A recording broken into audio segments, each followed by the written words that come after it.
po natin ang ating mga Kid Scout.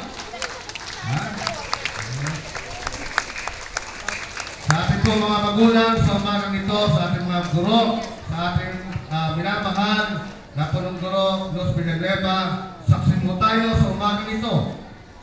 Ang lahat po sa oras na ito ay saksi sa lahat ng mga kaganapan sa seremonyang ito. Higit sa lahat para sa ating mga Kid Scout, sa bisa kapangyarihan ng Department of Education, Boy Scout of the Philippines, Southern Tagalog Region, ng ating School Superintendent, Yolanda Garpina.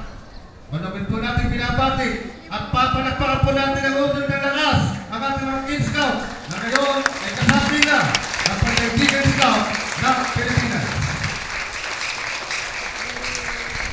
Maraming salamat po, Scouter Armando June Torreta. Ngayon naman po, tunghayan natin ang pagpapakitang gilas ng mga batang Kid Scout bilang pasalamat sa pagiging bahagi ng samahang Scouting.